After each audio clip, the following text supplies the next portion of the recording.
Hello and welcome to Season 9, Episode 8 of the EUphoria podcast. As always, we're available on YouTube, Spotify, Apple Podcasts, and SoundCloud. Today, it's just myself, Drakos and Caedrel. We didn't bring a player today. We know you guys like players, and we like bringing players, but as it is Week 8, and we need to talk about kind of every team, to be completely honest, to just close out the regular season, we'd be remiss to, invite... I also missed you. I missed our alone time together. Bro, it's been a while. Because, when I'm sitting over there, even though we're close to each other, I feel like we're further apart. We're so far. It's something about it's that plastic screen. The plastic screen, and also because, I'm always looking at the guest, talking to the guest, and in the corner of my eye, I see you, and I keep giving you little eye looks, but, I can't look at you properly, so. Yeah. It's much more intimate. I agree. Yeah, it is that now I missed our alone time. I miss not being bullied into MVP selections by guests. Yeah, it's true. Actually, now we can't be swung by bias. Now we can't be swung by guests. Which, to be fair, they do make compelling arguments, those guests of ours. Good. Have you seen the stats? Look at my numbers. Backing them up. Anyway, so we were off broadcast last weekend. We, of course, caught up on the games. We're all caught up heading into next week. But I feel like we have a little bit of room for off topic. There's two things I want to talk about. One is, you're the LCK, LPL connoisseur. So I'd love if you could give us the, quick TLDR update on what games should people be watching if they missed anything, if they're not watching your co-stream, twitch.tv/Caedrel, or LCK or LPL. There was a lot of banger games. I think the funniest game to me was EDG versus, I believe, it was Top Esports, I think, where EDG was winning the game. It was a banger game. I think that series was incredible. And Viper got this insane ultimate across one of Helios, one-shot 3 people. And then all of a sudden they were going to win the game because they got soul or something. And then all of a sudden the enemy team all died, ran from base to Nash, rushed down Nash, got Nash, aced them, and won the game. Even though they were behind, lost soul. The game looked completely doomed for EDG. Yeah. Even though they just won the game completely doomed for Top Esports, even though they just EDG won the fight, and then they just rushed Nash and won the game. So this is something I've noticed a lot in the eastern regions, is T1 do this a lot sometimes as well, and Damwon. When they're behind, they are very, very aware that if we don't do something now, the game's lost. It's just lost. They get soul, you lose a fight, the Aphilos is ahead, he's getting his sums up soon. So many small things that can come into your mind where it's well, if we don't rush Nash out of base here, even though we're even in tempo with the enemy team, they're going to set up and we're never going to be able to face check. This is our one time where it's actually even tempo, and we maybe get a good fight. And they just all ran to Nash, forced it, won this fight, and then the game was just ending from there onwards, despite the enemy team having Mountain Soul. So I really credit Eastern teams for being able to find the smallest of windows in the mid to late game to just say, screw it, just do this now. If we all die, the game's over anyway. Yeah. If we all kill them, we're gonna win the game on the spot. So that's what I noticed in the LPL. Yeah, that's dope. And if you guys want to watch that series and look back on it, it is technically Week 6. It was this past Saturday, TES versus EDG. You've heard the highlights here, but you can go watch the whole thing yourself. A couple other banger games. V5 versus LNG was a really good series, even though it was a bit one-sided. I think V5 is the best team in the LPL right now. I think the best mid laner in the world right now is Rookie. I think hands down it's Rookie. It's impressive that he's because he's the guy that's been around for so long. And obviously, I think if they are strong enough to be able to make it to MSI, we'll get a chance to talk more about Rookie. But if you are watching League of Legends and you don't know who Rookie is at this point, I feel like you're really missing out. I'm scared if V5 make MSI because, honestly, Rookie is he is in his best form since 2018. I remember speaking to loads of European mid laners when, I can't remember where they were boot camping, but it was during Worlds events or internationals, and they were saying, the hardest mid they've ever laid against is Rookie. Rookie by far. And I feel like he's overshadowed by the bigger names of, Chovy and Faker and Showmaker from the LCK, Scout winning a Worlds MVP, Knight always being, this hyper left-handed god. Rookie's in form, and the irony of all of this is the best top player in the LPL right now, hands down, is the Shy. He's playing on Weibo. Weibo's, I think, 2nd or 3rd place. Isn't he just getting perma grief though? No, he's not. He's literally picking great. He's the one top laner in the LPL where he's Giga Chad enough to say, you know what, I think we should last pick a tank here, and he'll pick his Sion, go down 10 CS, but still end the game on side lane or 5-man ult into team fights. Bro, then he picks things like Graves. He gets his hull breaker and he's hitting the enemy inhib. When his whole team's topside, getting 5-man collapsed on, escaping, his team gets Nash, he spams emotes. The best thing about the Shy is the end of the game. The game ends, a lot of pros click continue after Next explodes, and they check the stats, how did we do with damage dealt, tower damage. I'll imitate the Shy right now. Next explodes. He's gone. He's gone. The second the Nexus explodes on the screen, the camera pans the team. They're all like cheering, looking at the things. Top lane's missing. He's just left the stage. It's a job for him. That's it. He Job shows done. up. He works to 9 to 5. He clocks in. He clocks out. He goes 15-0. He goes 0-15. He's gone. He doesn't give a crap about the stats or the post game. I love him. Bro, I love that. Yeah, in general, as we get closer to international competition, more obviously, I'm going to be ramping up how much I check out other regions because I need to know how good they're going to be doing. And spoiler alert, we asked Twitter questions on yesterday, because we're coming back into it. We want to know what you guys think. Now, admittedly, I phrased the question a little bit poorly, so we got a lot more opinions on like LEC broadcasts, a lot of which were very complimentary, so thank you. But we'll get a chance when we answer those questions later to talk a little bit about international, because there's a lot of people who are like, a little doom and gloom, but we'll save it for now. The last thing I'll say about international competition is T1. They're still undefeated. I think they're 12-0 now, 13-0. This week they play Genji on Thursday, and this is full Genji. The last time T1 played Genji, it was 3 subs, COVID issues. So this is the banger of the LCKs on Thursday. If T1 win this series, it's very likely, looking at their remaining opponents, that they will be undefeated throughout the entire split, which I don't think anyone's done, apart from SKT in 2015, they did it. Griffin went 12-0 as well, so they've tied that record. So yeah, T1, TLDR on the cusp of record-breaking regular season. Is that the first series or the second series? That is the first series. So it's 9 a.m. Thursday, 9 a.m. Thursday, 9 a.m. Be sure to check that out. Shout out to the LCK, the English broadcast, and of course, the wonderful co-streamer, Caedrel here. Bangers. I know, it's off topic, but now you did just also... Because we have so much off topic, because we've been gone for a week, so we have a lot of off topic stuff to talk about even before we get into week 7. But the other thing is like you're now officially an Excel content creator. Excel content creator, yeah. I mean, I think a lot of people resonate with me being part of Excel, even though I'm not part of Excel, because it's where I spent all my pro career and it's where all the memes come from. Anytime they do anything good or bad, people tag you. Yeah, no matter what. So it was kind of like a no-brainer. I mean, I guess the only downside is people might think, oh, Cage was going to be biased towards Excel, and I've said this before, I'll say it again. Like, I don't care if it's my mum, my brother, my best friend. You've been my harsher. cat playing. I'll be harsh, or if it's bad, and I'll be very complimentary if it's good. I don't really care who it is. So yeah. Yeah. Well, I say that I mean, I never saw that. If anything, you were more critical of Excel than other people. So yeah, TLDR, I'll be part of Excel just for the streams and stuff. I'll still be. A lot of people are like, does this mean he's not casting the LEC?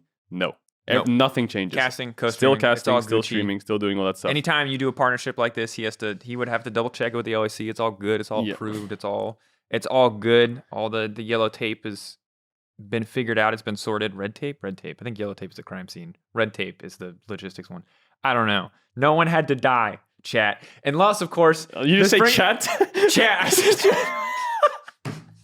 Who's the real streamer in this room? Oh my god! No one had to die, chat. Bro, I watched your stream too much. I had it on in the background. The last off-topic thing we're going to talk about, and this is completely and totally off-topic. Don't blame us. And if we are going to not spoil anything, but we are going to talk about Elden Ring. Oh, it's so good. And last time we went off-topic, I got a couple angry folks like, how did it is a League of Legends podcast? Like, guys, it's a League of Legends podcast, but it's also Caedrel and Drakos podcast. And Caedrel and Drakos spent a lot of hours this weekend playing Elden Ring. So we're going to talk about Elden Ring. We had a nice coincidental week off with Elden Ring coming out. So we just took the opportunity, grind that stuff out. I got 50 hours into Elden Ring this weekend. This is the most DGen gaming experience I've had in a very long time. Yeah, the thing is, I'm just a smork, like a psycho. I will just go head first into something, and I'll keep hitting the wall with my head until the wall breaks or my head breaks. That's my gameplay in Elden Ring. I saw. So I have like 250 deaths already, and I've just finished the second boss. It's fun. So, the second big boss.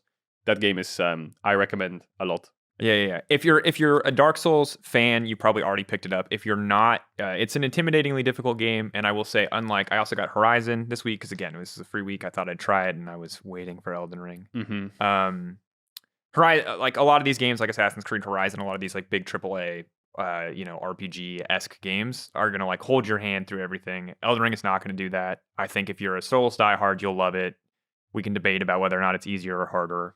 There's a lot of things you can do to make it easier on yourself, but it is definitely a game that I encourage you, if you are the kind of person that enjoys it, to go in blind and just play it as it is and do your best to just figure stuff out. Figure it out. If you hate it and you're miserable, try for a little bit longer, but then like feel free to look up guides and stuff. I'm not here to knock it, but I do think that one of the great things about Souls games is that they don't give you all of the information that you need. They don't do it in lore. They leave a lot of questions unanswered. They don't do it in like mechanics or how you beat things or what opponents are strong and weak against. They don't give you hints like that. So yeah, I think that it's sick. If you've never tried Soul games, I highly recommend it. I think it's like it is like Breath of the Wild meets Dark Souls, I think is the easiest way to describe it. But there's a lot less whimsy.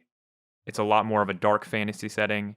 And I love that generally there aren't really any like fetch quests. Like if you go somewhere to do a thing, the thing is there. Yeah. It's not going to make you run across or like explore. Like the game doesn't tell you to explore, but you are rewarded for exploring. And I'm just having a fantastic time with it. I think the best thing about the game is like it rewards people who kind of take their time, because there's so many like small hidden things, and you know those feelings you get when you find the things like, oh, I found this like awesome boss or this item in a chest in a cave that no one would think to see, and you're like, I bet no one else has kind of found this, and you take your time, you're looking through everything. The funniest thing to me about this game is you can write messages on the ground for other players, and it always says hidden path ahead, and every single time I hit the wall and there's nothing. So I think I've been baited like 50 times now looking for these hidden paths. Bro, I'm not going to give up. The second I find that hidden path, I'm going to be the rewarded. I'm sure you're going to do it every time. Because I mean, you have to flip it. Yep. Yeah. So anyway, like it's great. I've loved playing it. Highly recommend it. If you've got a computer that can run it, if you are one of the lucky few that have a PS5, as they just continue to be impossible to get. Or Xbox. I think it's also on Xbox One, Xbox. What is the latest Xbox called? I don't even know. We're PC gamers here. I'm a PS5 gamer because I need to buy a new PC. Okay, I'll allow it. So isn't the reason PS5's all sold out because they have like these graphics cards that people are using? There's a like international parts shortage right now, and I don't know any of the details, so I won't talk about it. I just know that there's a general electronics parts shortage that's making production of anything on a high end electronic level. level. Last year I was trying to get a Switch, and it took like a year to get a Switch because they're all sold out. Sad times. Dude, it's crazy. But now Karina's got her Animal Crossing. She's being chilling. Dude, that's all that you need sometimes. Animal Crossing, can't stand it, but another game that people do certainly like. Anyway, if you like Elden Ring or you're looking for a game to play, recommend it. But also, as I will always say, for any single player game ever, if you are not worried about, if you can avoid spoilers, just wait till it's on sale. If money's ever an issue, because people always get hyped. Like I'm super hyped. I bought 2 like games are friggin' pricey these days. I bought 2 brand new games. I spent way too much money on games this weekend between Horizon and this. You know, my excuse is, well, I don't go out for drinks because of COVID, so I can spend the money on You're games also instead. a streamer, so it's like that's like for your job. You know, that's a tax write-off. Like I wish I could tax write off. You know, these games. It's not really. There's not really a tie. Wait, you can write off tax on games. If we all just agree not to tell the German government that I don't work on Elden Ring, then maybe they'll let me write it off. No, you can wait till stuff's on sale. It sucks. Like the FOMO is definitely there, but like don't be afraid to wait till stuff's on sale. Single player games are always just as we good. should make a game talking podcast. Just Bro, I do want. 2 hours. I've been thinking about it. I don't have the time, and by thinking about it, I mean I thought about it this morning for 10 minutes when I realized how much I want to talk about Elden Ring. But this is not the Elden Ring podcast. No, this is the Euphoria podcast. And maybe after we both beat it, maybe we can go on your stream and talk about Elden Ring or something. But in the meantime, quick note before we talk about the world of League of Legends: Zilean. Quick reminder, champion, broken. Still, super high win rate. People like Bjergsen picking it. Perks picking it. Winning games. Caedrel guys, it. If you're out there and you need a win, pick Zilean. But also go into practice tool, because that has to be the most dog shit last hit animation I have ever seen. Wow, I did not expect to be that unleashed. Screw it, we're keeping it. Holy fuck, that was some hard words there it buddy. Is. That last hitting animation is bad. That base AD is low. You are going to miss some last hits. I've seen so many teams, like, you have last pick support. You have a Jinx. You have a Hecarim. Enemy team has, like, I don't know, some kind of champ like Lee Sin or something, or like LeBlanc, or I don't know, some kind of champ that just wants to one-shot. And then they last pick, and I'm waiting for the Zilean hover. And the Tam Ken just locked in, and I'm like, oh, the free win's gone! And then they lose the game, and I'm happy about it because they didn't pick Zilean. So, Hecarim in meta, Tom Zilean. Kench looks Jinx, pretty Zilean. crap in every game I see him. In the eastern regions, Tam Kench is absolutely monster broken. I don't know why, but it feels like it wins lane. It does. The team fights are pixel perfect from this champ, and you always get bot push. It felt like in melee matchups. And if you have like a really good hyper carry AD that's like even or ahead, then it just makes their life so much easier when they have dive champs. But it looks quite. It strong looks in some regions. I'm saying I'm underwhelmed here. There have been some good moments. I like when people get weird with it. I like when Mickey X picks Halo Blades Tom Kench, even if it's only good in melee matchups. But I'll just say that, yeah, it feels like every time we've seen it here, it's been pretty underwhelming. I think Trimby had a good game, but it's like... So right now in the LEC, it's 5-4. It's Targamas, Trimby, Lebrov winning out. Mickey 0-2 on Tram Kench, probably because of the Halo Blades tech. I mean, the Halo Blaze tech, I don't think it's the biggest in there. If I remember, there's a lot of others. There's a lot of missed Ws. There's a lot of other stuff going on there. Yeah. But, like, we'll see. I just also... It's weird to say, but I liked, and I hate saying this, I liked pre-rework Tom Kench more. I know he was infinitely more toxic, but I feel like what he actually gave your team was so much clearer and quantifiable. It was so broken as well. Like, now you think about it, the EAT is now a long cooldown before it was short, and also you had a global ultimate where you could go across the map with your AD. Well, so and I liked the roamingness of that. Yeah, now it's much... Yeah. It's better. It's much better design, much healthier, much less miserable to play against. Oh, Renata's enabled this week, isn't she? Bro, I believe so. Oh my god. Yes. Just before we move off champions, but Renata's enabled. Now, the champ had a super high win rate in solo queue, then it got a hot fix. Now it has like a 51, 52% win rate. I haven't spoken to any teams. If I did, I'll be honest, but I don't know if anyone's playing it right now. If they are, it's probably in support, but maybe we'll find out. We'll do the research. We'll do the digging. But to be fair, most teams are starting. A lot of times they'll take Monday off too, or they'll just started scrimming yesterday, and they will just have started if Renata is enabled this week, which I believe she is. Yeah, she has 51.7% win rate, S tier in solo queue. Yeah, I want to see how she's used because she's a mobile, which I think is going to be a big issue. And if you'd missed it, we talked about her on a previous podcast. We were kind of theory crafting right when her kit was released, but there's some really exciting interactions there. I think she is conceptually super hype, as I've yet to play against her. She's been permabanned in all my games. Yeah. But the weird thing to me about the world right now is like LPL is on 12.2. They just moved to 12.4, but last week they're on 12.2. LEC was on 12.4 and LCK was on 12.3. So you had 3 regions all on different patches, but now it's slowly like coming together. Now I think LEC is going to have Renata enabled on 12.4. LPL moved to 12.4. I don't know if Renata's enabled, and LCK probably is doing the same on Wednesday. So now finally I think we're going to have all the regions on the same patch for once, which is really good for teams, because if you're 2 patches ahead and you watch them draft certain things, you're like, well, it's also I think good for us, especially when a lot of people are feeling like EU isn't necessarily like in its strongest state. It's good for us to see how other regions are approaching patches, and it's really hard to do that when you're all playing on a different freaking patch. Yeah. Weird how that gets desynced like that. Hopefully, I think playoffs patch is always shared, short of some really crazy changes. Sometimes different champions are enabled. Looking forward to the playoffs patch. Best I think of maybe 5. It's 12.6 the playoffs patch, I think, because 12.5 is coming out soon, and 12.6 will be the playoffs patch because because we have the break. Yeah. That's a good question. So that'll be interesting. I don't know. Yeah, we'll find out what's going on with the playoffs patch, but obviously Renata being enabled this week is pretty hype. That said, week 7, we got some talking to do. G2 had some splaining to do. They got some splaining to do after that one. G2 got some splaining to do. Yeah, Misfits versus G2. Simultaneously the best and worst game G2 has played all season. Yeah. Because it was... And if, for whatever reason, if you didn't have time this weekend to watch, if you're just checking Reddit and you're just seeing these highlights, like, please go back and watch that game, because it was... Maybe just watch the, first 20 minutes and then, just turn it off. The last 20 minutes, because it was a really long game. Or maybe the last 15 minutes or whatever. It was a 40-minute game. Okay, so there's like a 5-minute window that's just hella awkward in the middle, where you're just like, oh god, G2, get it together, and then it becomes really cool because Misfits actually start doing it, actually start coming back. Every time Misfits get a kill, it's like surely not, right? And they get another kill, no, surely not, and then they get 5 kills in a bar, surely not, because 17 minutes into that game, G2 had 2 inhibitors, and they were 14,000 gold ahead. They were about to have the fastest game. Maybe in LEC history. Minutes. I think it was they were 18, going to end the game at 18 minutes. Top got 3 solo kills. Mid was pushed in under his tower, couldn't move. Bot was over. It was 10. It was a 5k gold lead at 8 minutes. Something ridiculous, 10, 12 minutes. Yeah, actually insane. And then they were hitting the Nexus tower, and they overstayed, and they got aced, I think, or 4 people died. And then yes, you gave them 1 to 2k gold. It's not the end of the world. You have 2 inhibitors at 18 minutes. You can do Baron. You can do anything. Then they set up for a top push. Now they're 4-man top because they want the 3rd inhibitor. They get killed all top because Vetheo got huge shutdowns earlier on the fights with a Yumi on top of him. And meanwhile, Broken Blade dies 1v1 to hear it, trying to end the game. So now it's almost like a 4v4 top side they've won, the 1v1 they've won, and now you're like, wait, they're actually holding their base despite being so far behind. And the gap just keeps closing, and the mistakes kept happening. Broken Blade getting caught out, Yanko's trying to push out a top wave and cover, Caps getting caught out. And after those 4 kills top, they got Nash, and they got Nash again. And even though G2 got this Cloud Soul, it's a Cloud Soul. So you don't just automatically win the game with things like Hexing Well, Infernal. Also, yeah. their first Drake, I don't know what time it was. They had so much control of the game. I feel like their first Drake was at 13 minutes, 43 seconds, the first Drake. I mean, I feel like, though... But you can't really fault them because they're winning so hard, but still... Like, yeah, I mean, like, that's like a little thing, but like, that to me would be...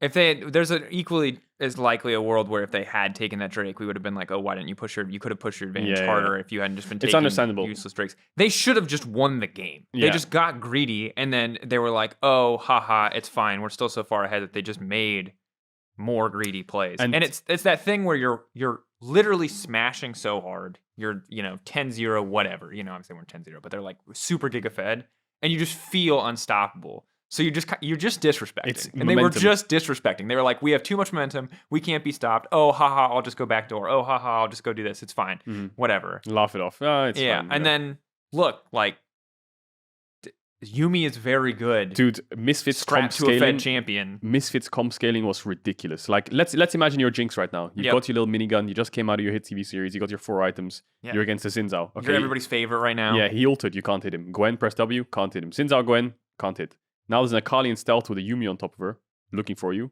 and Zeri just jumped over the wall. So, what does Jinx do? Like, I'll be honest, Jinx in that draft, I'm not going to blame draft, but after a certain point, Jinx can't do jack shit into that comp, right? So, the unlucky thing for Misfit, for G2, the most unlucky thing was when they got aced at top inhib, when they tried to siege the third inhib after dying bot at like 90 minutes, the second they died, Nash spawned. And you could say, well, G2 could have just pushed in top waves and taken a free Baron. But the second they all died, Misfits killed them and took Baron, which... Baron for your team obviously means you can win the game, but Baron for the enemy team means they can slow the game down. Yeah. And they can't take your towers, but you can't take theirs, which is like what they wanted. And experience was crazy. I checked at around 35 minutes in, Misfits overall was 8 levels up on G2. If you count all the laners and their advantages, it was an 8 level diff across the board, which is bonkers considering the gold was kind of even. It's just an inhib diff, right, in the early game. I mean, taking all the supers and definitely like it. As it got sloppier, Misfits got to farm. Like, because like when G2 were winning in that early game, and again, despite how that game ended, that was like a masterclass in early game. They shut out Misfits completely. They pushed the vision line up. They took entire sections of the jungle. They gave nothing to Misfits. It was like so clean. And then to see that turn where they were the team denying every source of XP that was not creeps in the wave, based on not being able to end the game because they took all these inhibitors, and it's like. It's a game where it's like you can throw some criticism at G2, and absolutely they should have won that game. I think ultimately how they should have won that game, it's like you can pick one of any number of those moments where they kind of threw it. But if I'm G2, I'm like, we griefed it. We had the win in our hand. Let's move on. Because it's like, what are you going to do? Yeah, I mean, maybe that's serious. Maybe that's copium, but like, it. what else are you going to do? You're going to go back and you're like, okay, guys, next time we have like a 15k gold lead, let's slow down a little bit. Yeah, that's like what you can say. Because ultimately, like, if you're going back to be like, okay, BB, after that last fight where you were giga fed and like we should have won the game, you shouldn't have sprinted to this inhibitor here. It's like, it feels... Yeah, I mean, the good thing is they bounce back the next day and beat Misfits. And I mean, when you lose a game like that, I think the only thing you can do is just take away positivity and just be like, look, we screwed up. It happens. This was a monumental game, a monumental mistake of a game. The next day. Sorry. BDS, yeah. Monumental mistake they made, losing the game. They could have won the game like 7 or 8 different times and they lost it. But the early game was really good. First 70 minutes, fantastic. All I know is that there's some teams working overtime to make sure that Vetheo gets MVP. One of them is Misfits, the other one is G2, apparently. 16-2-4. Bro, because like that's the thing. That's the big thing that at least we got to see in this game again was 2 things. One, I don't want to throw shade at the rest of Misfits because I think Neon did also have a fantastic game. And Mersa, he played Yuumi. He's not going to get any praise, but he did a good job. You can make all the Yuumi memes you want, but he did what he needed to do for the team. Yuumi. And it worked. But Neon had a good game, and of course Vetheo. This man.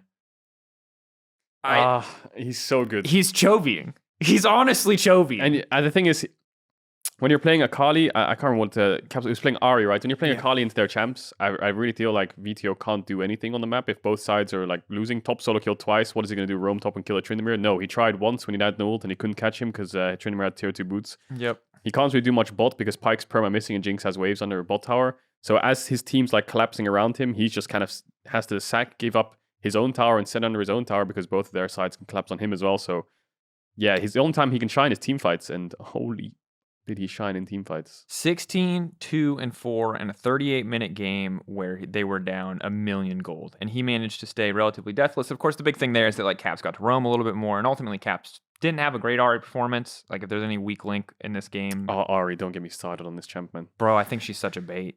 Do we want to talk about Ahri? We can talk about Ahri. I think that like she's one of those things where, look, like she clears the wave pretty good. You get the Everfrost set up. She feels great as a pick champion, but like she doesn't really assassinate people. No. She doesn't really control mage. And I feel like champions like that, to me, are just bad. So I will say Chovy and Faker played Ahri, and it didn't look that bad, but everyone's tunnel visioning on this Everfrost build, which, I mean, I was listening to a podcast with Nymira last night with Thorin, and they were talking about Ahri, and he was on the train of like, you need more damage. Everfrost build is okay, but you need to build more damage. He's been an advocate. He's like, he's a Ludens boy, right? I can't remember which item he wants, but he says that the Everfrost overall is just like, it's good CC setup, but you're supposed to be a source of damage for your team, especially if the only AP, which I can get.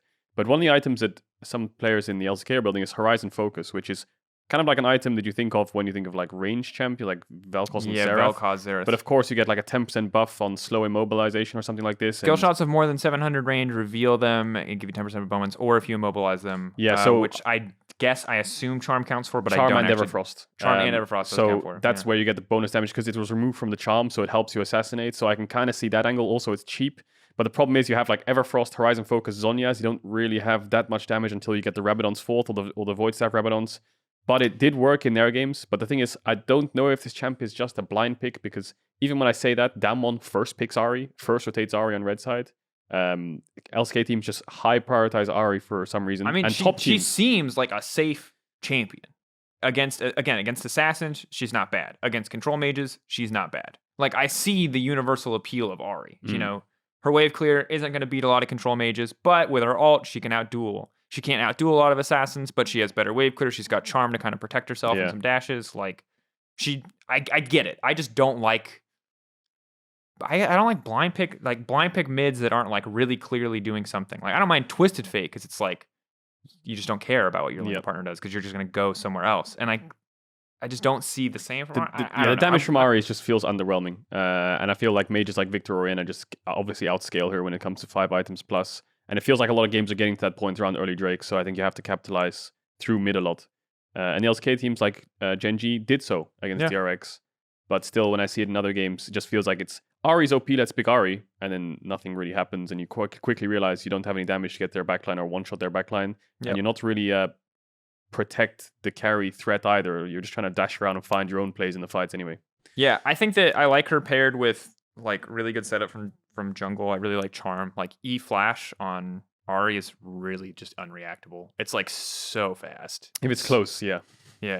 If you're close, obviously the further away you are, the less reliable it is. And then obviously like when they had a good comp for it too. Viego Pike, it feels like good setup, good damage, a good chance to reset against, but ultimately just doesn't work out. Again, it's not Jesus Drafts was absolutely fine, right? And it's just stay through the game. This is not to conflate our criticism of Ahri with the criticism of G2. And as you said, Caps did bring it back to 7-0-2 Silas game. I like that he's getting back into the world of let's say Caps champions, the flashier, more exciting champions.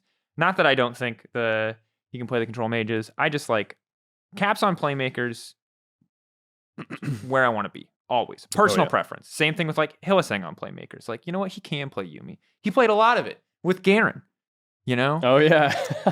And I hated every second of it. And you know what? It also kept them alive in that and allowed them to knock out RNG. So I can't knock it because it did good work for Fnatic back in the day, but I don't like it. Don't have to like it. You can't make me like it. You tell him. There it is. Other thing. Yeah. We need to talk a little bit about, there's a lot to cover here, but I think the big one, because it's interesting because we want to look backwards, but we also have space to look forwards at the end because we have a lot of teams about to qualify for playoffs, and it functionally also feels like we have a top 6 locked. But one team that it feels like, are you thinking about Mad? They're donezo. I knew it. I was thinking about Mad too. I was like, so should we talk about Mad? I was just looking there. They're on a 6-game lose streak right now. They lost to G2, SK, Rogue, Misfits, XL, Fnatic. I think their schedule at the end of this weekend is not too hard. I think they have like Astralis, BDS. They have a 2-point In Vitality. 2.7344% of remaining scenarios, Mad Lions make playoffs. Yeah, I think it's not in their own hands. They have to win all 3 of their games, which will bring them to 8 and 10, and then they need other teams to lose. I'm not sure how the head-to-heads are, but I think they don't have the head. They do have. They're even against XL in the head-to-head. So, for example, if XL lose their games and Mad Lions win, then they can force a tiebreaker. I'm really reaching here, but I think I'm gonna say it. I think they're gone. It's done. It's done. And I think that, to be honest with you, even if they made playoffs, they would have to like hyperbolic time chamber to level up to do anything in best of 5 I right think now. the biggest thing, I'll be honest, we've talked about Rico a lot, but the biggest thing I think in Europe, and I've heard multiple analysts, multiple pros say this, if you want to succeed in Europe, you need a superstar mid. You need a high caliber mid laner. You look at all the other teams like Vetheo, Humanoid, Caps, Perks, right? This is success, and that's what the core of European success is mid lane. And I feel like Rieker just hasn't slotted into Mad Lions as well as maybe the coaching staff or the players wanted to. And granted, maybe we don't see something like in scrims, he's playing good, but he's tried so many things. He's tried playing like Vex and Ari and trying to trade these kind of assassin mage mid laners. He's tried playing Renekton, Yasuo, Aurelia. He's tried playing mages like Victor. He's tried playing Ryze to roam around. They haven't really found anything that's just stuck other than Corki, which is out of the meta already. And that team, to me, I think, was it Upset that said this? Mad Lions just don't have a carry. Like, there's no one you can just funnel resources in. Like, Armut's been a bit quiet. He never really was the standout Armut carry. was like a team player, and I think if I'm, as an outsider, if I'm drafting a perfect composition for Mad, it's not putting Armut on a carry. It's putting on something that has, like, huge teamfight impact. I think that's why the Wukong and Gnar were so good for him. Not because he was, like, an all-star going to smash you player, but because he's like really good at team fighting, really good awareness of what he needs to do in a team fight. That was my impression from the outside, and like consistently found great engages, which is why he could get away with not always being the best laner. And now, don't get me wrong, his laning is solid, but they're not even getting really to the stage where they can fight on even footing in team fights. Yeah, Unforgiven's been really quiet as well. I mean, he had like one good Jinx game against Misfits, but they never managed to win it. The XL game left a lot to be desired. I feel like he is good in team fights, but getting to that point for Mad Lions is already too hard. And the only really signs of life I saw was when El Yoyo could play a champion where he can just carry the game and 1v9 it. If you think back to last year of El Yoyo, he was the Volibear guy. He was the, He set other people up to succeed, but now it feels like he has to be the one to carry. Yeah, and as much as it worked in week 1 when you give him Diana and he'll pop off, right? This guy will play either things like Jarvan, Volibear, Hecarim or something, and he will be setting up you for success and being useful in team fights, or he'll play as Lee Sin and make just like clutch solo plays. Other than that, the middle ground is just kind of like Viego, and the Diana, but that needs to be drafted around. Viego in Europe hasn't found much success. It does a little bit in Eastern regions, but picking a jungler like Viego instead of not going for like Jarvan, Volibear, Lee Sin, I feel like European teams just value Sinzao way too highly, and Viego's struggling. Yeah. Well, I think Zin's ult is so good, though. That's the thing about Zin that makes it so hard, is his ult is just so absolutely like BS. I don't know if we haven't figured out, how to play against it, but like that thing just looks... That's a stupid ability. Time buying is really important. Yeah, that's the jungle role. You can build... I mean, don't get me wrong. It's not like you're building full damage. You're building like Gore Drinker, Hysterics, whatever, but you can build kind of even tanky. You can go Force of Nature, you can go whatever you want. And your ult just gives you so much space. And in a meta where you're like Victor, Orianna, Jinx, none of those champions can actually do damage to you unless you're on top of them. And you can still beat those champions in one-on-one in the range of your ulti. So it's just... Yeah, the thing is that's jungle role, right? You pick Jarvan, you're ulting them to engage and EQing out, or you're stopwatching. Sinzao's doing the same. Lee Sin is a bit more dynamic and just kicking. Hecarim's there to buy time. A lot of champs are just there to buy time. And Viego, for example, is an insurance. It's like, your car insurance. If you're losing the game and Viego gets a reset on their carry, boom, you're probably going to win the fight if you can pick it up. But right now, not to be a stats Andy, but Viego is 5 wins, 14 losses in Europe, 25% win rate. Well, it hasn't been great. And I think... and that's coming from Razork and Malrang the wins. Yeah, and I will say that I think Viego's really cool when you have a lot of easy setup for him. Like I really like him when he's got a Twisted Fate, but the problem is that if you draft a Twisted Fate Viego, you're usually drafting a losing jungle mid matchup when TF wants someone to help him win early, depending on the context of the matchup, right? And I just think that he gives you, in theory, a lot of things, but he does also cost a lot. He requires a lot to be good. He needs winning lanes, or he needs laners to help him. Like, you're right, TF is a fantastic pick with him. Like, a range support or some kind of roaming support is always good with things like Viego. So, not to go too off topic from Mad Lions, They've tried Viego too. Can Elioya carry on it? Well, the answer is not really, because his laners can't facilitate him enough to do so, because the lane phase it's not where they're winning at all. Mad Lions, it just feels like they're winning through Elioya finding solo carries, or the game being just slow enough that they win through team fights. Like, you think back to some of their games, I think Mad Lions probably have some of the longest games of the split. Like, their BDS win was 45 minutes long. Did they deserve to win that game? No. BDS with Camille, I think, and LeBlanc were so far ahead. They even said it themselves. They were like 6-7k gold up. Mid to late that game. was the Adam chasing. Camille game. So that was their only win in their last, I don't know, 8-9 games. And even that one was a hard one to find. Their Excel win, where they flip Baron a lot of the times, 40-minute game. I feel like they are only really winning the games from enemy teams' mistakes through mid to late. So yeah, not much signs of life in this team right now. Completely agree. I think that we'll see what happens in the splits to come. I think it sucks for Reeker that the biggest thing that sucks for him is that he is just a rookie. And he was a rookie with a lot of expectations and a lot of promise, don't get me wrong. And he comes into his first season and he needs to be a replacement for Humanoid.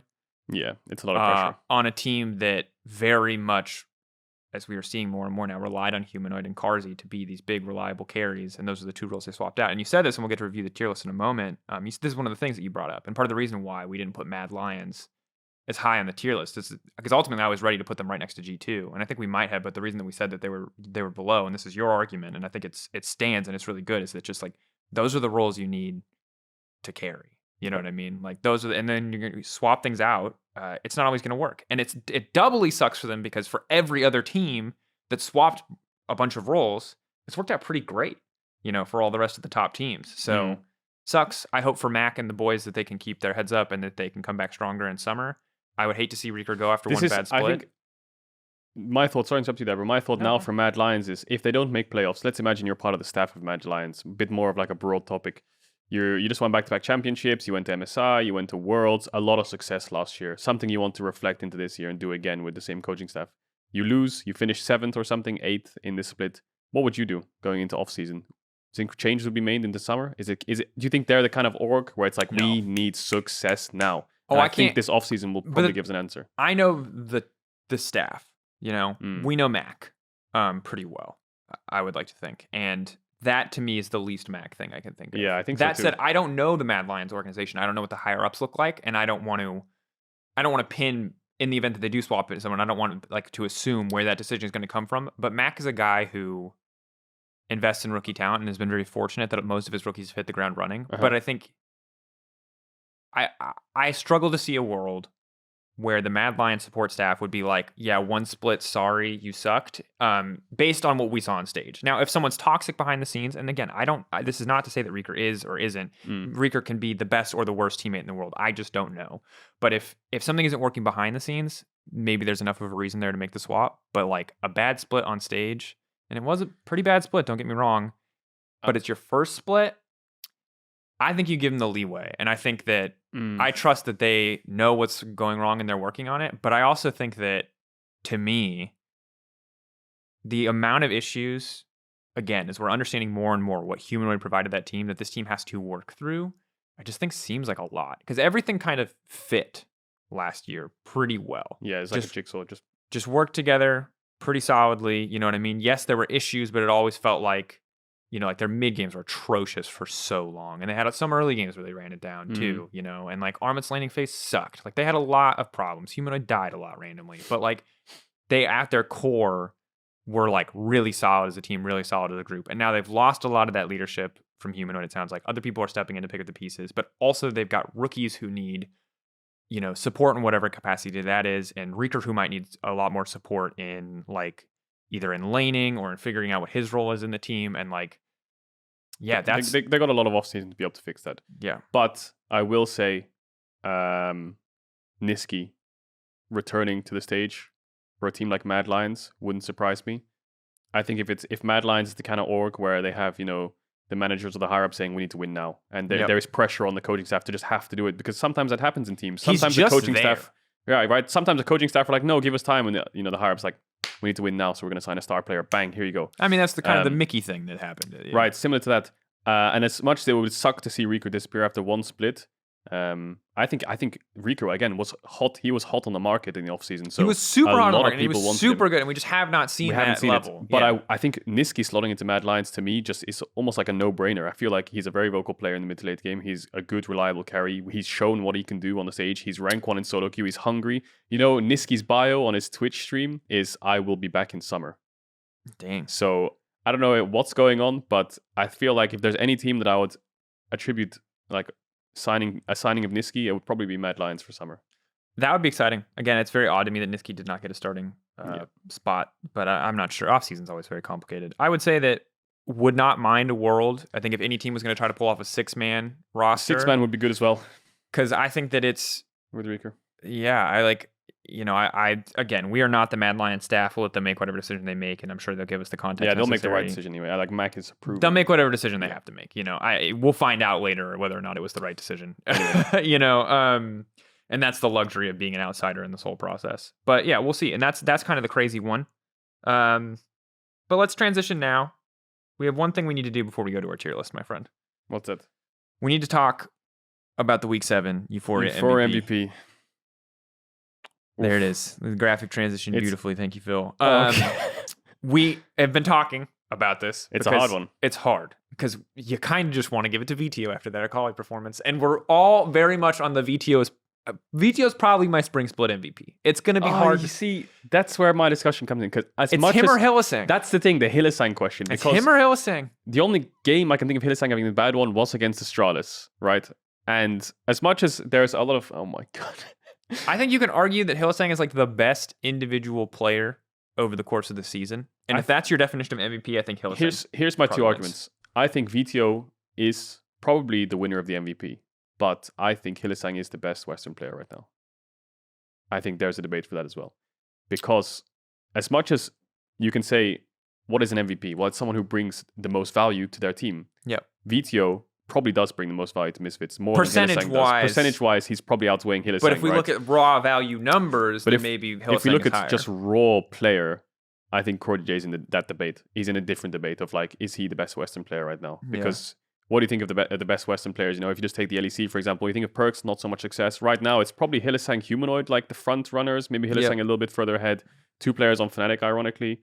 And then for NA, I guess you would think of, TL's bot lane. Or Bwipo. I think they've been having incredible performances in NNA. Yeah. So this debate of best Western player, a lot of people ask me on my stream a lot, has changed from Perks and Caps to now this like circle of players from different teams. Yeah. Because Caps is struggling a bit this split, Perks struggling a bit split, finding their form. They just went 2-0. Great. Sure. Playoffs, they're going to be a different beast. Great. Need to see it. But yeah, I feel like Vetheo probably is the MVP right now, but that's just what I want to say about Hylissang. Yeah, I think Vetheo and Hylissang are the runners right now, and we'll see as the last week comes through. But in terms of this week's MVP, let's hold that discussion because we can talk more. Because keep in mind, MVP is a regular season award, not EUphoria MVP. It's hard to keep track, I know, because there's also a key player of the game, but keep up with us. So key player of the game per game. EUphoria MVP per week in going into playoffs. Wait, quick question. You know the Kia player of the game? Yeah. You know if Vetheo has like 8 or 9? Mm-hmm. Is the MVP just the one with the most of those? Mm-mm. It's decided differently. It's panel. So what do you get if you have the most Kia Pogs? Don't know. Okay. Don't know. Don't have an answer for you. Should definitely know that. Okay. Sorry, Kia. Don't know. Don't have any idea. So our MVP though, we'll keep building up. And again, you get a cutout if you win our MVP. If you win the season MVP, you get a trophy. Depending on how you look at it, I think the cutout is cooler. I think the cutout's cool because you're in every episode just chilling next to us. Yeah. Who's it going to be? Right now, Trimby is winning. But this week, we have a debate. And I think it's Hylissang's Nautilus game was solid. Mm-hmm. Hylissang's Pike game was insane. His Pike game was Vetheo correct. 1-1 this week. It'd be the first time if we were going to give him an MVP, we'd give an MVP to someone who had 1-1. But his Akali game was out of this world, incredible. And yes, G2 did grief it, but I think like any moment in League of Legends, there's a line between every outplay is also a misplay to a certain degree. See, now, again, we have 2 players, but I also think there's a talk of Alphari. Oh, I knew you were going to say it. It did really good. His GP game was cracked. Yeah, his GP game was cracked. His Nara game was also pretty really good. Self-made is also in my mind. Oh, man, dude, picking one single player after one weekend is tough.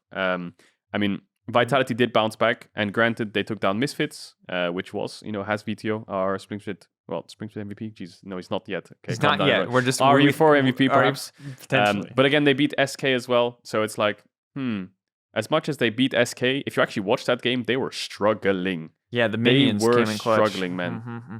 I feel like SK were up in, I don't want to say they're up in gold, but they were up a lot of kills, and Vitality was getting caught out a lot. Like Selfmade jumping over to take a blue buff, gets collapsed on, dies from their support. Yeah. Alphari pushing out sideways, gets collapsed on and died. And you know what made them win that game, Drakos, against SK? Zilean. Zilean was the single-handed factor that won them these team fights in mid, because they would go in with Hecarim, and then one person would die, but they wouldn't die because they have Zilean, baby. And then they'd slow the Hecarim down, speed up Jinx, insta-win. I think that was a Zilean diff that game. But then the game against Misfits was good. So we have Alphari, Selfmade, perhaps, and Vetheo Hylissang. You're leaning, I feel like looking at your face, you're leaning to Vetheo. I don't know, because I think it's weird to give it...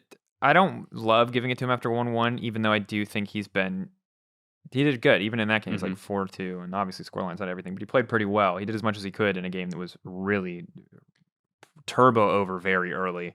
I'm kind of leaning towards someone on Vitality. I'm leaning to Alphari.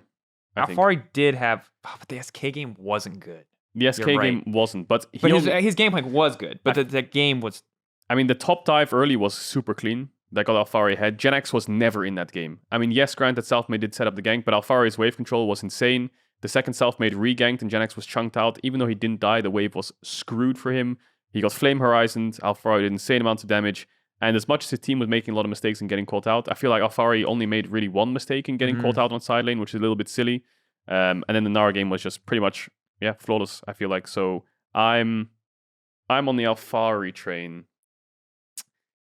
This is unanimous, isn't it? So yeah, well, we have to decide because we don't have a third party. We can use Phil as a tiebreaker if we want to, but Phil definitely does not want to be a tiebreaker. Humanoid is also really good. That's the problem. He played TF, which I'm not always excited about, but he did really good. He did really good too. It's like, and also Upset. Wait, Humanoids. Did really well. Wait, now we have Upset. Wait, now we have 6.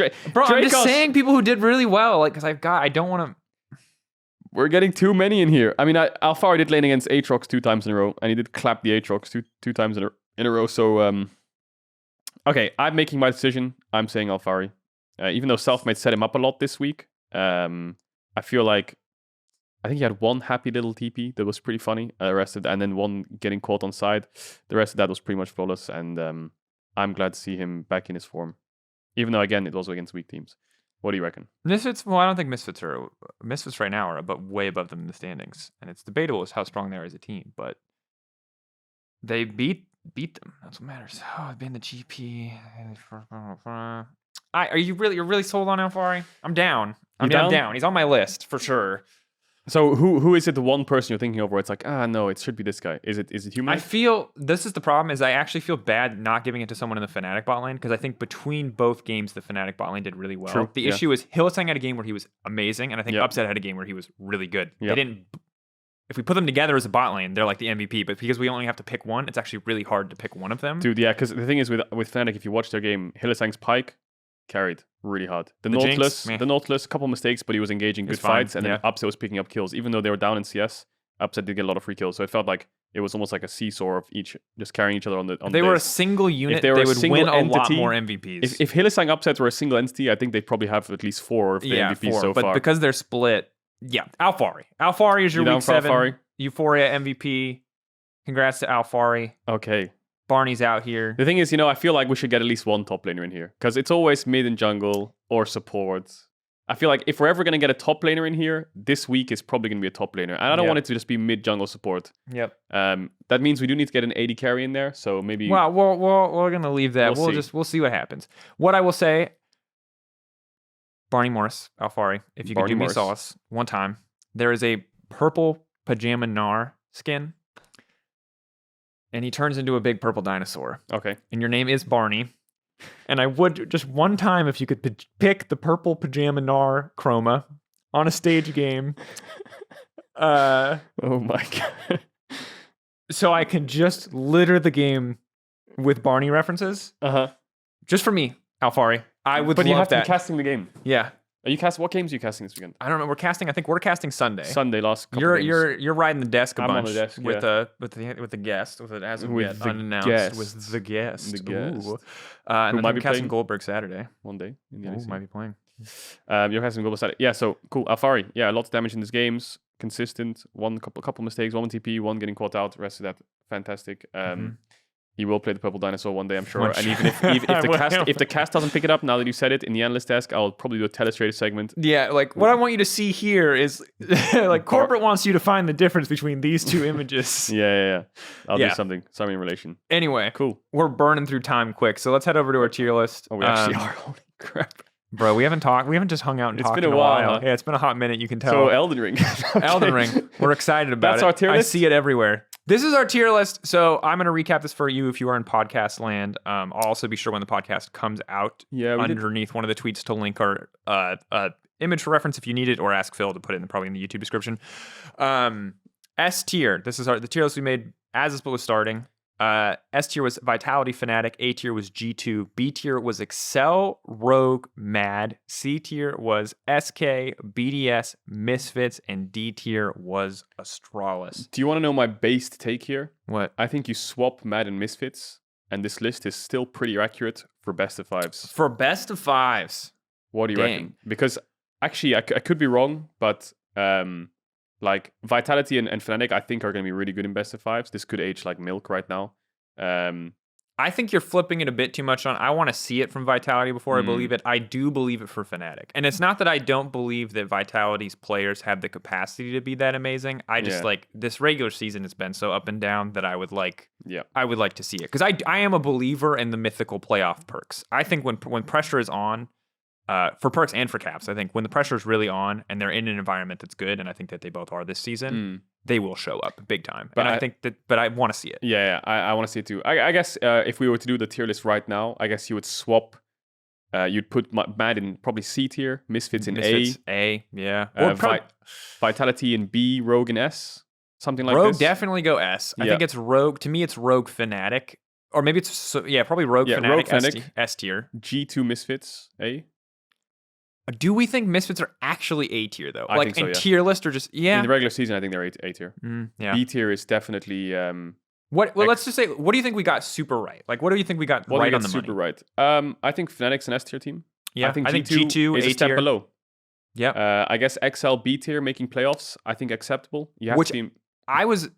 I think I was wrong because to be fair, I think the big thing this was before the Mickey signing though. Yeah, because if we had looked at this after the first few weeks, we would have been like, ooh, kind of griefed it there. Misfits, I think, Misfits and Mad, I think, are the two biggest surprises though. Rogue still a big surprise, and we should have, I think, maybe not at the beginning of the split, but if we were to adjust this midseason, we would have put them A or even S, and I think A is probably where Rogue belong, and as we go to best of fives, that could go down to B, and I'm very ready to move that down to B. Rogue belongs in A right now? I think it belongs in S.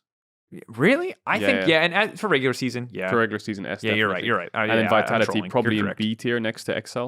Yep, I think that's right. I think that's kind of where the regular season shakeup would be. Again, best of fives are a different beast. We still don't know who is in playoffs. I think if you're looking for the playoffs race right now, XL are the front runners next to Vitality because they're both sitting on 8 wins. The people behind them who are chasing those spots are Mad and SK. SK are sitting on 5, Mad are sitting on 5. So I feel like we pretty much, I think a lot of players in post-game lobby PGL have said that I think the playoffs are pretty much locked now, with the top 6 being basically B tier upwards on our tier list, just swap Misfits and Mad. And SK and Mad need basically to win every single one of their games. Yep. And then they need every single one of Rogue and Vitality to lose all of their games, and then they have head-to-heads. The second, I think, one of SK or Mad lose a game, I think they're out. Pretty much, because they're at 8 wins. XL and Vitality are the only 2 teams who could potentially be kicked out of playoffs at this point. Rogue, Fnatic, Misfits, and G2 are all locked. But but Mad and SK have 5 wins each, right? Yeah, so they have to win all 3 games. So the other team has to lose all 3 games. Either of them lose a game, they're out. Yeah. And Vitality is sitting at 8 wins, I believe, as well. So yeah, the second, basically, you just need to watch SK and Mad win every game. Well, if XL or if Vitality win a game, it's over. It's over. Yeah. And if any SK or Mad lose a game, it's over. Yeah. So playoffs stakes are pretty done, I feel like. I'm not going to lie to you. Like, we talk about every game counts. It's really no. It's like every game counts until it doesn't. But seeding's important. Seeding is very important. Because if you think about the top 4 go through to almost like an upper bracket, right? 5th and 6th play one another in the almost like losers bracket, and loser is out. Yep. I'm just going to open up the standings right now because I think that's important. For example, getting top 4 is very important. Top 4 is important because G2 right now is 4th and they're at 9 wins. And they could easily lose that spot. XL and Vitality are right up their ass. They're right behind them. Misfits has 10 wins in 3rd place. So basically, XL and Vitality are fighting for seeding, I feel like. Yeah. I mean, I think that's the big thing. I think XL and Vitality are going to try to make it in, but nobody wants to be 5th or 6th. It's really important to be 4th. Having the luxury of losing a best of 5 is amazing, especially in spring. I think it's less crucial in summer when teams are like full fighting strength. And I think then the attitude can be, hey, if we want to get there, we got to beat everybody. But then, of course, getting top 4 makes it much easier to get to Worlds. So there's arguments on both sides, but ultimately, higher seeding better. As long as you get top 4, I think you're happy. 1 is obviously ideal because then you get to pick your opponent, but you're going to have to play a bunch of other teams to make it to the finals and to win anyway. So I don't think 1st is as important as top 4 is. Do you know what I have a feeling of? This is remnants to last year, where Fnatic will finish 2nd and Rogue will finish 1st, right? And then Rogue will have to pick between Misfits and G2. Of course, they're going to pick Misfits. Yeah. So who's playing the best of 5 on the other round? Oh, Fnatic. Fnatic. So I feel like we're going to get that from last year again, unless XL and Vitality play some upsets and take those spots, which is already really exciting. And then, of course, if Rogue win, they're in the finals, I believe. Rogue win, no. They have one more match. They have to play against the winner of the other top 4 match, and then they're in the finals. Yeah. And then we'll see the lower bracket runs. I think our playoff format's pretty healthy for a knockout stage. I think our playoff format is good. I think that it is. I think full double elim is really hard. It takes a ton of games to do full double elim, and it doesn't work really with 6 teams. And I think that I really like our playoffs format. Old playoffs format was bad. Just like the bye, missing a best of 5, like getting a. I think it's better to have a free loss than to have a free win, if that makes sense. I would always rather a team play and be able to go down to a lower bracket if they're better or whatever, than that they just get to skip to semis. LCK, I think if you finish 1st, you're in the finals. I don't like the gauntlet. I think it builds tension if someone does make the gauntlet run, but I don't want to, because again, I work for Riot and I work for the LEC. So I can be totally, if you think I'm biased here, understand that there are reasons you could think that. But you get a mini gauntlet run. Like we saw Fnatic complete basically the gauntlet run last season. I really don't like LCK gauntlet. I think the reason they have this gauntlet run and they have the 1st place into finals is their best of 3 seeding is just more accurate for standings rather than the best of 1, right? That's a fantastic argument. That's the only, I think, the reason you can bring up to say, like, they play best of 3s all throughout the season, so surely this standings is basically accurate. And not to get too much into the best of 1, best of 3 thing, but the interesting thing to me was like T1 have lost 5, I think, of their first games in best of 3s. Instead of being 12-0 right now, they would be like 6-5 or something, 7-5. Yeah. So it's crazy how the standings would look different if LCK was in best of 1. I think with their format, it would be an absolute, I don't know. Yeah. It's crazy. It'd be completely different. Gives us a good opportunity to transition. So that's our tier list. In summation, we got a lot of stuff right. We were off about Mad, we were very off about Misfits, and we were off about Vitality. The bottom side, I'm sad to say, we were completely right. BDS, SK, Astralis, all on the nose. Excel in the middle. We could have been wrong. I think it's easier to say a team will not succeed than a team will succeed. Like, for example, when you look at the SK, BDS, Astralis rosters, we kind of had inklings that, you know, looking at the players in the positions that they had, they probably won't succeed. But then a team like Misfits, we also misread a bit, and we were like, well, they're bringing in rookies they're probably not going to, but boom, they did. So I feel like it's very hard to predict a team of rookies or new players that will succeed and won't succeed. But it's always kind of the easiest option is always just to say that they won't. So I guess that's why we hit the nail on the head on terms of the bottom tier teams. But again, like the top tier teams, Vitality was the biggest. And I'm glad we got a bottom tier team wrong. I'm glad Misfits proved us wrong because it forces us to reevaluate expectations. But kind of, to be honest with you, these tier lists without actually seeing games are always going to be, we're never going to hit 10 out of 10. Like, you could have literal kittens click on logos or like drag logos or whatever, have dogs eat out of a bowl, however people do those stupid predictions. And they would probably make a tier list with comparable accuracy to us, assuming you like, you know, didn't let them just put Fnatic and D tier. You know, like there's like a couple, like once you get the basic ones out of the way, like we don't have high expectations with Astralis because they haven't changed anything. Okay, that can go in before we let the puppies decide. We know Fnatic are pretty good. Like we can let the puppies, you know, like everything in the middle. You know, it's anyone's guess, to be completely honest. I have a question for you. Sure. We're looking at this tier list. Now, we said Rogue would probably be S tier. Yeah. What are your thoughts of Rogue going into playoffs? Do you have a different vibe from last year's because I was listening to Thorin podcast, and Thorin said something very interesting. He said Rogue are the only team in the last 2 years to finish at minimum top 4 in a regular season, which is incredible. Because the only standing member from that 2 years ago is Larson. And they've gone through quite a few roster iterations from where they started to where they are now, and they've never failed in the last 2 years to finish top 4. And no other team's done that just yet in these last 2 years.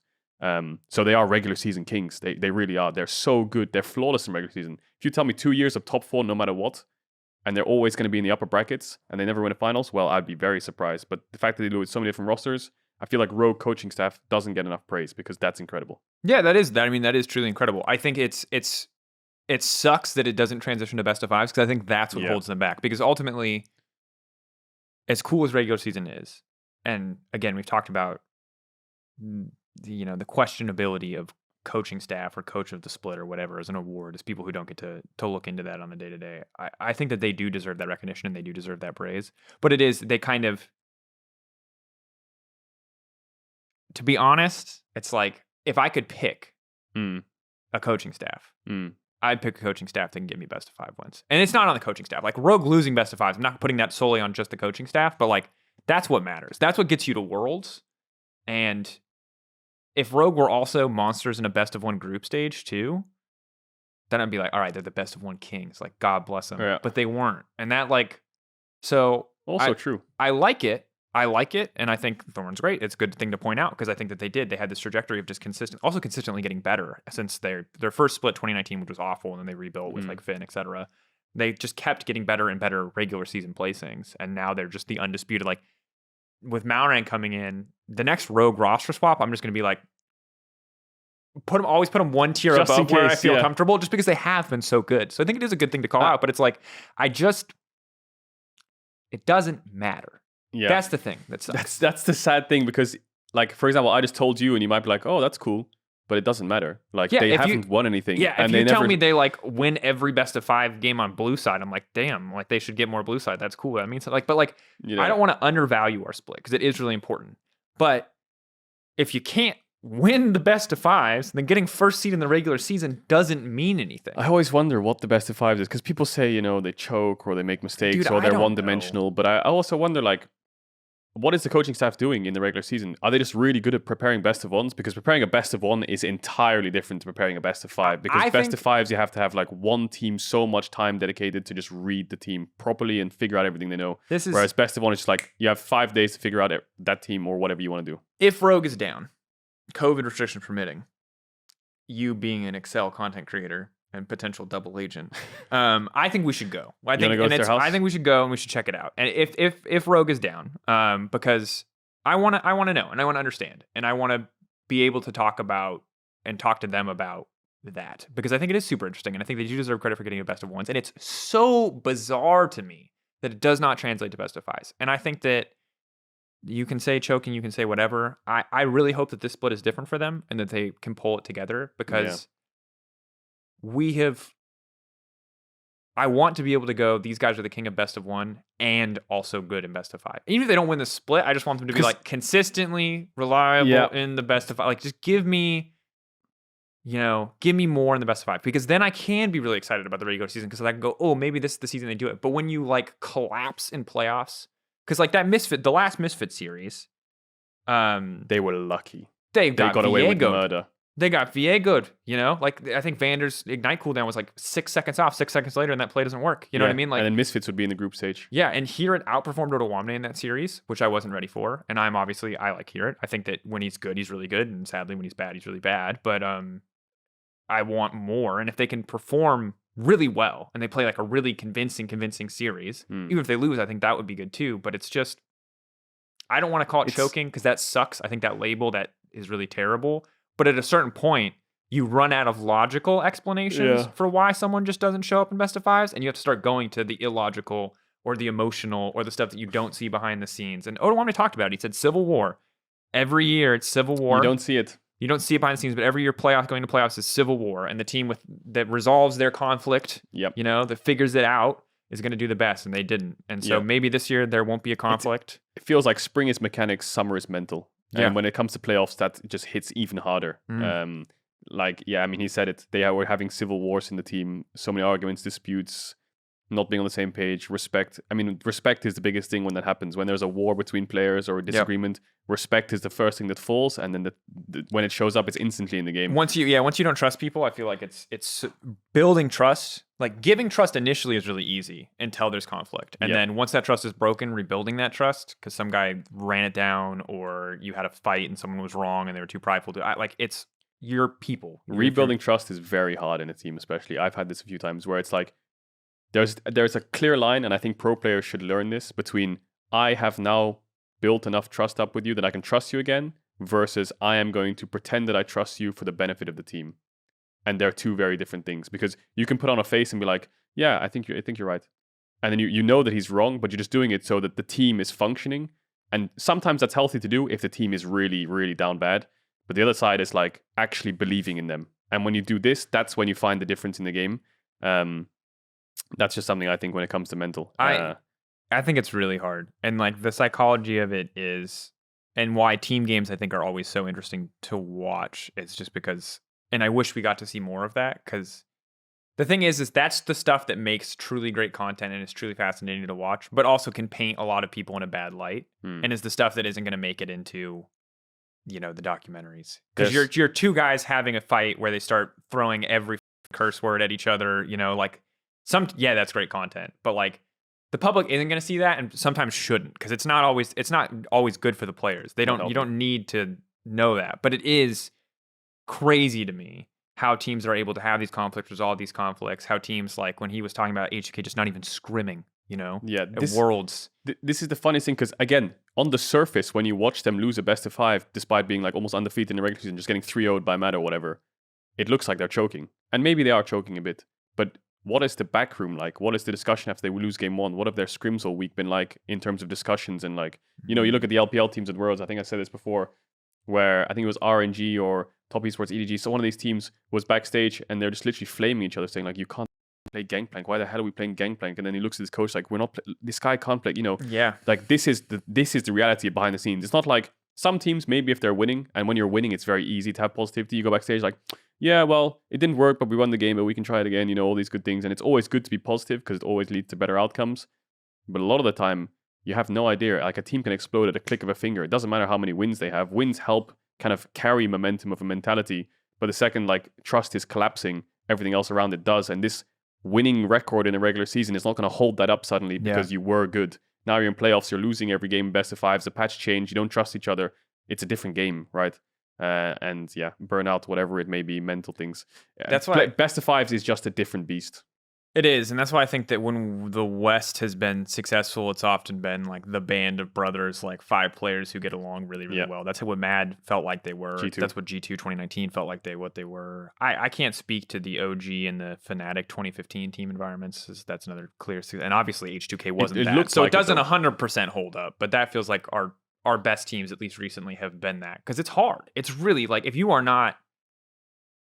just don't like somebody on your team, like I remember working in a coffee shop and just like hating one of my coworkers, and I could barely keep it together there. And I didn't rely on them for anything. Like they had to take out garbage. That was it. And they did it. And I was like, cool, you did your chore for the day. I'll do my chore for the day. We're great colleagues. Handshake. Mm-hmm. I can't imagine like actually being reliant. Like you need a gank. Your jungler's not ganking for you. You think he sucks. It's the worst part is the awkward silence. I've had this many times with a couple of players in my team where you're like, the trust is broken, but you have to scrim to practice for the betterment of the team.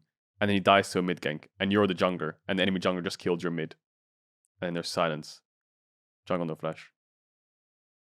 And you know that there's already like the atmospheric tension of like, he ganked me, where the hell were you? Or why weren't you tracking him? Bro, because it's so easy when we play, because we're tight and there's nothing on the line. I'm like, my bad, Mark, I died again. You're like, it's cool, bro. I'll carry you. Don't worry about it. But when it's like your life, when everything in your life leads to that, that's so hard. Yeah. Anyway, we've kind of gone on a bit of a tangent here. The TLDR is best 5s are hard. Team environment is hard. If you want to go check out the Otawamne discussion we had previously, I think it'll give you a lot of insight as to... One day someone should write a book. Like Perks, I'm sure he's got hella stories. Ghostwriters are out there. Just dictate it to someone else. Yeah. Let them help ghostwrite your story. Get all the stories out there of what actually happened, because we don't see, like, I think we see like 10% of what happened in a lot of these situations. And, they get the drama sources, this happened, the most recent one, LS is out of Cloud9 or whatever. Just write a book and tell me what the hell actually happened in 10 years' time when there's no consequences. Yep. Yeah. We need a Dunzo manifesto, but a published version, not a twit longer, Not a twit longer. That's what we need. Yeah. It started with success. Oh my God. That's Fnatic start. That'd actually be such a baller move, the first esports rule. Or if Docs ever writes a biography, it starts with success. Yes. Just the meme. People are like, this is the worst first line of ever. Yeah. You're like, you don't get it. People don't get it. If you know, you know. If you know, you know. The inside jokes. All right. Twitter.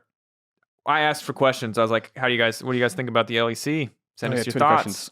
A lot of you had comments on production. A lot of them were super positive. Some of them critical of like the technical difficulties. Thank you. This was a bad question for me. This is a writing lesson for me. Production? I wanted to talk about like the teams, but I made it vague. So people were like, we love the casting, or, like we love everything, like the content. And thank you for all the people who reached out and had feedback on that. Thank you. That's not actually what I meant, because I'm, again, bad at writing questions, but I really appreciate it. There's a lot of super positive feedback from my fellow co-casters, for myself, for you, for the content that we're making. And I just want to say thank you. And to the people who had more, kind of criticism style stuff, appreciate how kindly worded a lot of this was, even if it was critical. So thank you. Thank you for all the production feedback. Love the shout out to a lot of our guests, like Ashley, like Dagda, like Naimura. Super cool stuff. That said, today we are going to focus more on the gameplay side of stuff, which there's a lot of, we really want best of 3 because it's going to save our bacon at international. And there's a lot of, we're doomed at international. So I think that's what I want to take from these wonderful questions that we got. The best of 3s. I don't want to spend too long on the best of, because we've talked about best of 3, best of 2. We've talked about it a few times now. But this is my simple question to you, to keep it tight so we can get a couple other questions in. We'll give them the TLDR today, and you can either go in more depth on I had a 1-hour argument with Vetheo about best of 3s a couple days ago. Okay, I just need you to give me your stance, your TLDR stance on best of 3s. Okay. And quick again, one. I have a good TLDR. Okay, I can do this quick because I already had this argument. Best of 3s will be better for competitive reasons. The players will be better at the game in a best of 3. You get more stage time, more stage experience. Best example of this is like, I don't know, EDG, for example. They played a Caitlyn Karma lane in their best of 3 series. Can't remember who it was against. In game 1, they died a lot. They got ganked a lot. They died to things they shouldn't have. They lost 2v2. The game ended. Imagine that was the best of 1. You come off stage. We can't play Caitlyn Karma on stage. It's the first thing your mid laner will say, or your jungler. Doesn't matter. They go into game 2. They play a different comp. They win. They go into game 3. They play a different comp. They win. They come out of that saying, okay, game 1, we tried Caitlyn Karma. It didn't work. We won the series anyway because we went back to our fundamentals and we tried things. And this is the important thing. When you're a pro player, you can try things in scrims and they can work, but you're hesitant to try them on stage in a best of 1 because you need to rack up best of 1 wins. So a lot of the time, teams will go back to their fundamentals of what is working, what is simple, and what is meta, and they won't really innovate or explore. Whereas in a best of 3, you have a lot of wiggle room where you can win game 1, try in game 2, win game 3 if you're the better team. Or if you happen to try it in game 1 and lose, you can just go back to your fundamentals and your core values or whatever is working for you. So in a competitive aspect, it's better for kind of pushing the teams. And also you get more stage experience, right? If I have to play, I don't know, T1's going to go 16, 18-0, I don't know how many it is, 18 games, and they're all best of 3s. I could play upwards of 30 to 40 games in a run split. How many times have players in Europe said, well, I played more games in playoffs than I did in a regular season, right? You have a lot more stage experience and you can try a lot more. So for the competitive aspect, I think it's a lot better. The downside is the viewer experience becomes saturated when there's, 4 show days in a week and you have to watch like a best of 3 between weaker teams and there's only 2 best of 3s a day. So, viewership will be a bit up and down depending on who's playing. I don't want to get into that too much. Just like if your perspective, if it was what it brought. And I think that's fine. It'll level up the region, I think. Yeah, I think that we'll have time, but if we want to get into the full discussion. We'll get into it one day. Yeah, we can get in like that, but that's just from a pro player standpoint, I think a lot of pros will agree that it's better. The only weird thing is like if you're playing on Wednesday and Friday, then you scrim on Monday and Tuesday and then Thursday, and then you have an off day on Sunday. You have to change up your weekdays. But then the other side of the argument is, well, the enemy team has to do the same. Sure. And I'm sure that looking at schedule, they're not just going to put you on the last games of the day so you can watch everyone play their games before you play, so you can copy whatever they're doing, or vice versa, put you at the start so you're the first one to play. I'm sure the schedule would kind of balance out. And the reason that I keep this short is because this can be a super long discussion, and I know people probably want to hear more about this, but I want to make sure that we had this discussion, we have the time to do it justice. The thing that I will say always, because people, whenever I ask this question, love to send format suggestions. The thing that you have to consider for a format, anytime you at home or anyone is considering a format, is what's good for a professional. So, something like best of 3, getting the most out of your pro players. what's good for broadcast? How many show days is it going to require? Logistics. Logistics. Do you have enough staff for that? And then viewership, advertising, sponsorships. And I know a lot about production because I work in production, and I know a lot about pros because I talk a lot about pros. I don't know a ton about the business side, and I'm not an expert on probably any of them except for production in terms of what it takes because I've just worked this job for long enough. So I'll say that I don't have the full picture, but we can talk about it. We can say it from our side, and we can look into it more. And best of one is just upset, right? Astralis beating Fnatic, right? It's an upset. Sure. They did fantastic. But if there was a best of 3, what would really happen, right? Yeah, Fnatic would probably win the best of 3. But still, best of 1 can celebrate teams for upsets. And it's a lot more fast-paced, for the players. We said this before. It means that there's a lot more questions heading into best of 5, unlike the Also LCK true. format where you're like, hey, T1 won a million best of 3s. They're probably going to win Yeah. best There's of 5. a lot of different angles you can take on this argument. Sure. And I'm the best kind of part I know is pro player argument. So that's just what I'll say for now. If we want to talk about it later about logistics, all that stuff. No. I mean, I think it's fine. I think you're allowed to bring up any perspective you like, and I think that just want to acknowledge where I'm not an expert. I feel like I'm not an expert because I don't want to have people be like, like Drakos said this, or I learned this from Drakos, assuming that because I'm the dude who works on the show that I have all the answers. I don't know how this works. I don't know how that camera works. No idea. A lot of things I don't know about. So just want to make it clear. Want to make it clear when I do and don't know what I'm talking about 100%, because I have opinions without knowing 100% of everything, like everyone does, even if maybe I shouldn't. And I like to share them, but I want to voice when I'm not, 100% confident. The other big sentiment that is going around through this entire thing is, other than, God, you guys are really nice about the broadcast. Thank you.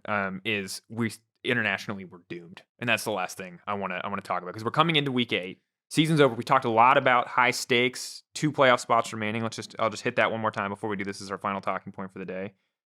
2 spots remaining. Vitality and XL, the only teams that can get knocked out. Top 4 are locked. Almost impossible for anything to happen. It's very likely that they are locked. Despite that, there is a chance for a miracle run. So tune in.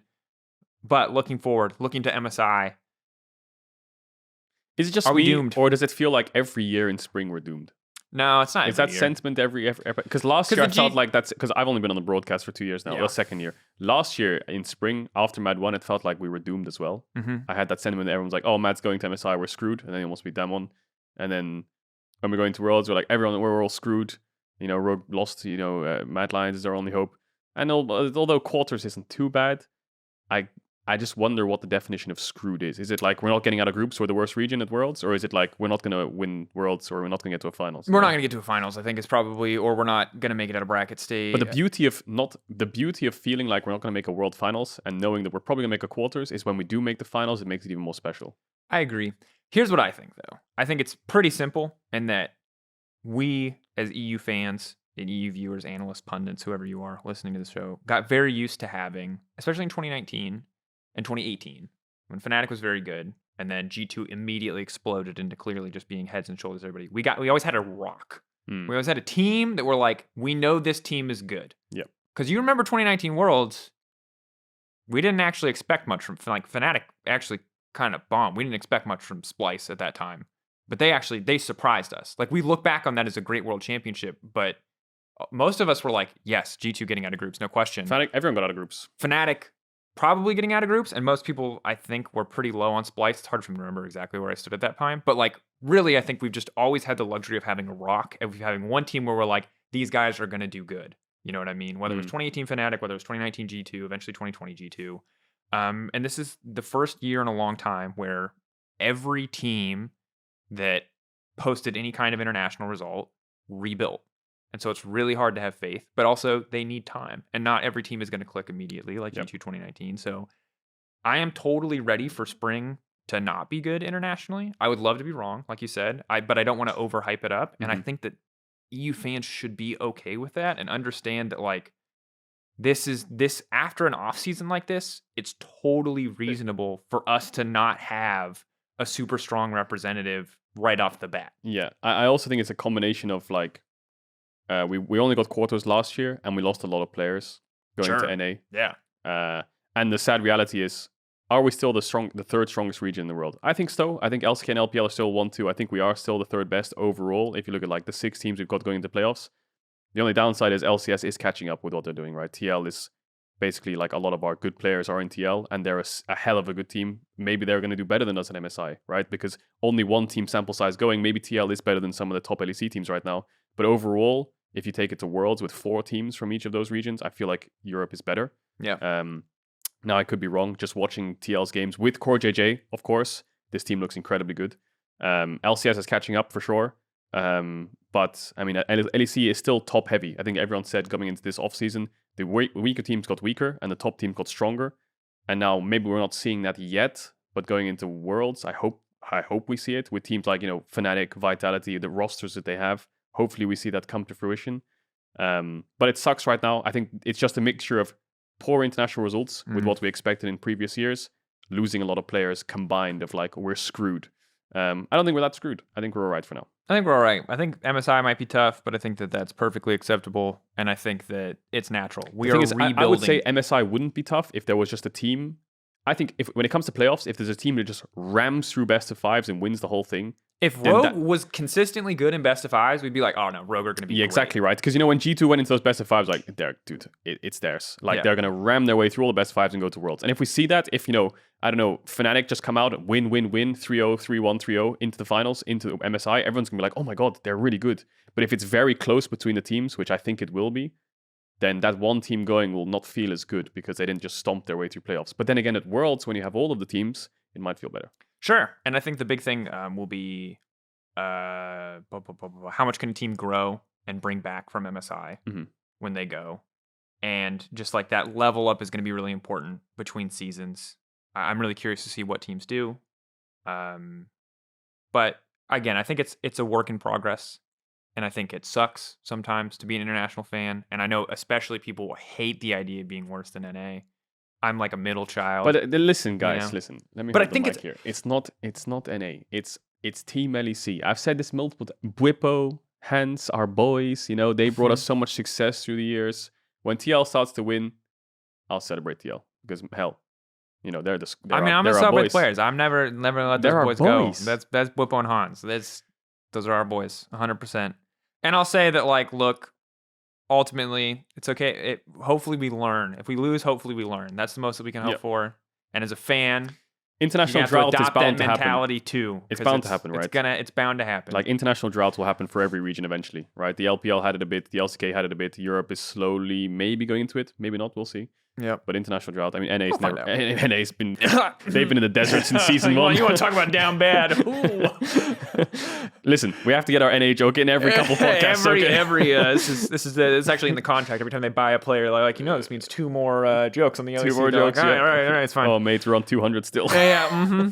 It's a debt we're working through. Anyway, week 8 is coming up Friday, Saturday, Sunday. It is a super week. 3 days of League of Legends action. Caedrel's going to be on the desk. And then casting with me on the last day, which is going to be a banger. I don't know what we're casting yet, but there's some exciting games. We're casting BDS Mad, Fnatic XL, Rogue G2. And the reality of it, maybe those games are worthless and they don't mean anything because it is the last 3 games of the entire split. But then again, maybe Rogue G2 is a fight for 2nd or 3rd or something. I don't know. If the games are completely meaningless and there's anything you'd like us to talk about on cast, please feel free to message us. Yep. We can talk about Elden Ring. Only if they're completely meaningless. Otherwise, we'll take the games just as seriously as the players do. Yeah. Regardless, thank you for joining us. Sorry for missing you guys for a week, but we're back here now and excited to see how the season closes out. Good luck to all those teams fighting. Good luck to SK and Mad and their sub 4% chances for both of them to make it into playoffs. Good luck to Excel, because a reminder, if Excel do make it, I have to write an original song. Yep. Either way, I have to write an original song. And I get to tweet that I did it, baby, because I joined just before you joined Excel just in time. All me. Yeah, it's like when you subbed on H2K, you're just trying to sneak a way in. They still count. I was there. I guess it still counts. All right, that's it. This has been Euphoria season.